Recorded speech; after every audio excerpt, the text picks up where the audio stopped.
विदर्भाच्या बहुतांश जिल्ह्यामध्ये भरपूर पाऊस झालाय। गडचिरोलीच्या पर्लकोटा नदीला पूर येऊन तब्बल 200 गावांचा संपर्क तुटलाय। त्यामुळे अनेक गावातला विद्युत पुरवठ्यासोबत मोबाईल सेवा सुद्धा ठप्प झालेली आहे। यवतमाळमध्ये रात्रीच झालेल्या संततधारेनं सायखेडा इथला मध्यम प्रकल्प ओव्हरफ्लो झालेला आहे। सध्या 150 क्युबिक मीटर प्रति सेकंद पाण्याचा विसर्ग या ठिकाणी होतोय।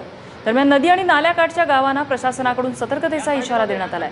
सरिता कौशिक आमच्या प्रतिनिधी आपल्या सोबत आहेत। सरिता, विदर्भातली परिस्थिती सध्या काय आहे? कारण मान्सूनने एंट्री विदर्भातूनच घेतलेली आहे।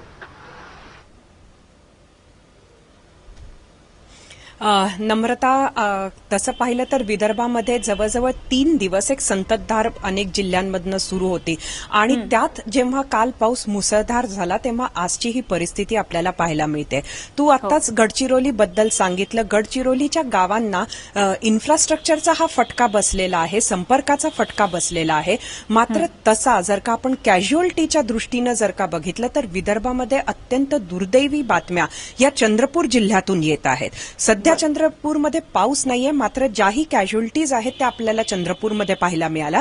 मागच्या 3 दिवसाचा हा जो काही सलग पाऊस तिथं झाला त्यामध्ये एक महिला भिंत कोसळून पडली आणि त्या भिंतीच्या खाली ती दबून मेली।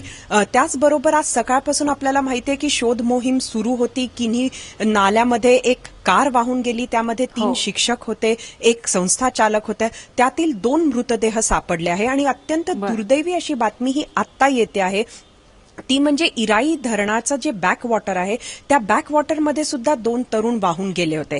तिथे जे काही युवा मंडळी आहे ती आपल्याला विदर्भात वेगवेगळ्या धरणांवर बॅकवॉटर्समध्ये हा पाऊस थांबल्यामुळे खरं तर मजा लुटायला तिथे गेली, पाण्यात उतरत होती आणि सावधान नसल्या कारणानं अशा प्रकारची ही दुर्घटना सुद्धा आज घडलेली आहे। सध्या आता त्यांच्यासाठी शोध मोहीम ही सुरू असल्याचं आपल्याला कळतंय। त्यामुळे एकंदरीतच चंद्रपूरमध्ये पाऊस जरी थांबला असेल तरी अशा पद्धतीच्या या बातम्या येतात आहेत। इराई धरण असो किंवा इतर आता पूर परिस्थिती ही चंद्रपूरमध्ये नाहीये।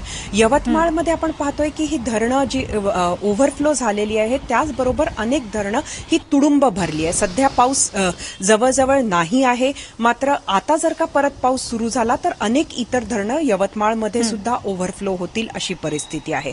परत गडचिरोलीकडे जर का आपण बघितलं तर गडचिरोलीमधले जे 2 भाग आहे, एक छत्तीसगड सीमेलगतचा भामरागड हा परिसर जो आहे तिथे पर्लकोटा नदीला पूर आलेला आहे। इथे आपण बघतो आहोत अहेरी वगैरे हा जो सगळा भाग आहे इथं सुद्धा अनेक गावांशी संपर्क तुटलेला आहे। गडचिरोली भाग असा आहे की अनेक छोटे छोटे नाले, पूल अशा पद्धतीचे आहेत किंवा गावांना कनेक्ट करणारे रस्ते असे आहेत की तिथं अगदी सहजतेनं पाणी त्या रस्त्यांवरून येतं आणि त्यामुळे अशा पाणी आलं की तिथला संपर्क तुटतो आणि हेच आज गडचिरोलीमध्ये झालेलं आहे। सर्वदूर संपर्क हा तुटलेला आपल्याला बघायला मिळतो आहे। सीमावर्ती जो रस्ता आहे गडचिरोली आणि छत्तीसगड म्हणजे महाराष्ट्र आणि छत्तीसगड तो रस्ता सुद्धा सध्या ब्लॉक्ड आहे आणि ही परिस्थिती अधनमधनं तिथे पाहायला मिळते।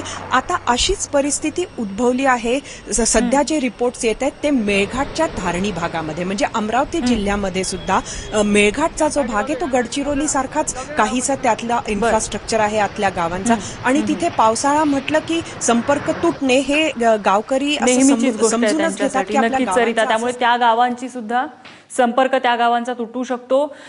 विदर्भामध्ये पावसाचं थैमान कायम आहे, त्यामुळे नागरिकांनी या ठिकाणी सतर्क राहण्याची गरज आहे। धन्यवाद सरिता, तू दिलेल्या या माहितीबद्दल।